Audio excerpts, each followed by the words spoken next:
Today's courtroom drama is straight out of a legal thriller. A man facing not one, not two, but over a dozen driving violations going back 2 decades, and he's still behind the wheel. With charges stacking up faster than a Netflix binge and a judge who's had enough, this case takes a sharp turn from routine to riveting. Watch closely as a lifetime of violations comes to a crashing halt in under 10 minutes. Trust us, you're not ready for this ending. All right, Mr. Crandall, let me see if I can get these in chronological order. I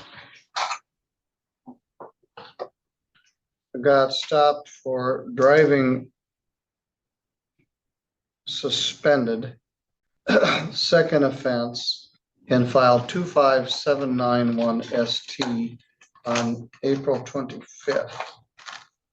On that same day, April 25th, he was charged with driving without any valid insurance and filed 25792.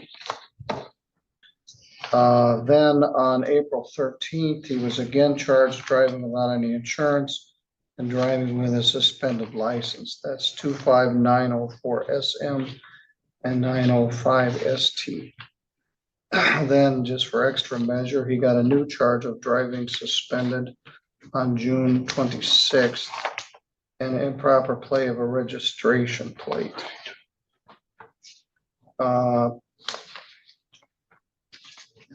He hasn't even been arraigned on that charge yet, but I believe the prosecutor is aware of it. So there's a package plea agreement. The defendant is going to plead to 1 count of driving suspended second offense. And that would be in file 25791 ST. And everything else would get dismissed. Is that your understanding, Mr. Gibson? Yes, Your Honor. I'm not sure if this new case was part of this. Were you aware of his June 26th case? Oh, he did, actually, he did, June 26th, you said? Yeah. Actually, yeah, I do remember him contacting me about that to inform me of it, but is what, does that have a file number? Yes, 25904 SM. Okay, so it's my understanding that that would be part of the package agreement. Okay. All right, 1 DWLS second to encompass everything. Let's pause here. What you just heard is a package plea deal, a legal strategy where multiple charges across multiple dates are bundled into one guilty plea, usually to the most serious or easily provable offense. In this case, driving while license suspended, DWLS. Second offense, a misdemeanor that can land you up to a year in jail and hit you with 2 more points on your already troubled record. It's a smart move by the defense. Get the charges reduced, avoid separate trials, and pray the judge shows some mercy. But considering this man's long, tangled history with traffic law, that mercy might be in short supply. What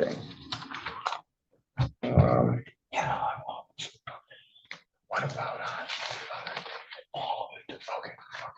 Driving suspended second is a misdemeanor, punishable by up to a year in jail and a fine of up to $1,000. Carries 2 points and requires that your license be suspended. You understand? I'm sorry. I was talking with my lawyer. Driving suspended second is a misdemeanor, punishable by up to a year in jail and a fine of up to $1,000. You understand? Yes. All right, you're going to plead a DWLS second in file number 251241 ST. Dismiss all other files for P. Gibson, including driving suspended second is 790. All right, Mr. Crandall, you heard me go through the rights several times this morning. Do you understand you have those same rights? Yes. Did anybody promise you anything to get you to plead to this? No, they didn't threaten me or anything else, please. All right, well, let me take a look at your ticket, this particular one. 791. In that case, that was a ticket that you got Michigan Avenue Railroad Drive on April 25th. Driving suspended second, no insurance, and improper plate. 11 o'clock in the morning, Michigan Avenue and Railroad Drive, right downtown. Where were you going? I was trying to check on some mechanic work at the time. Was your license suspended at that time? I think it was. Yeah, in addition to all the ones here, you've got several in Kalamazoo. You got a September 23 case of driving without a license and you failed to pay the fine. No proof of insurance, driving suspended.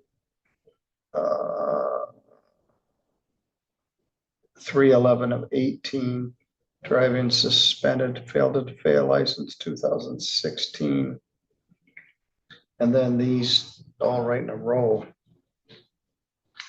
I don't get it. It's like you just don't care. Well, I care, trust me. You're driving with no insurance, no plate, and you get pulled over 3 times in 40 days for the same thing. I have no fines here in this court. I didn't see any in this thing. Let me look in here. You and I go back a long ways. 2001, driving expired. Proper plate. Do you know if the defendant has any alcohol related? No, I don't offenses? drink. Okay. No, I don't think there's driving suspended. You must have 15 driving suspendeds in here, going back to 2001, when I was still prosecutor.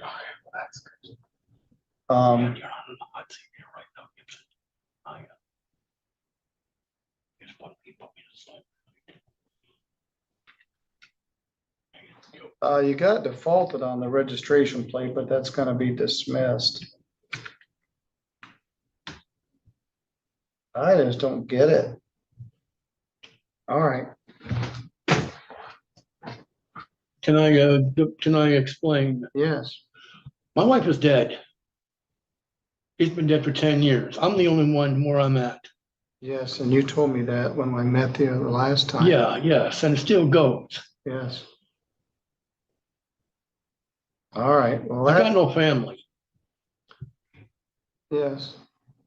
Wow, this is one of the most emotionally raw moments we've seen in court. The defendant reveals he's been alone for over a decade, trying to survive without support. It's a tragic picture. But here's the tough question. Does hardship justify breaking the law again and again? The judge clearly sympathizes, even says, "I believe everything you're saying." But sympathy isn't a defense. And when it comes to public safety and repeated driving offenses, the court has to draw a line. What do you think? Should the system offer more flexibility in cases like this? Or is enough finally enough?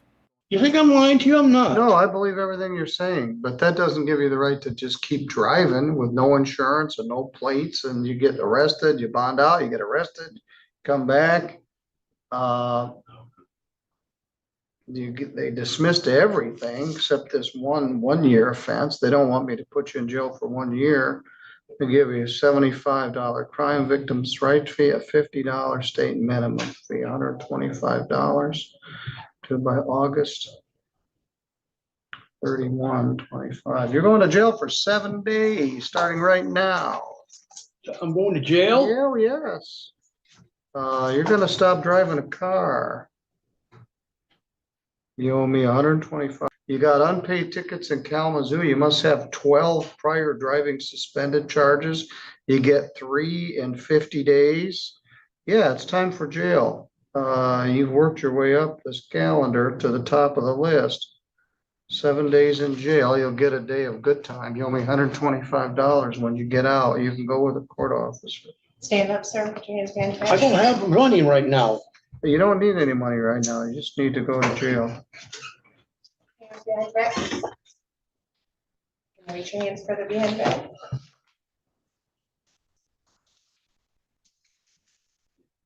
Well, 7 days? Yes. I can make it more if you'd like. No. Let's go, sir. All right, Mr. Crandall, you're good to When am go. I gonna be able to get out? Just a moment. You'll get out in 6 days. What is?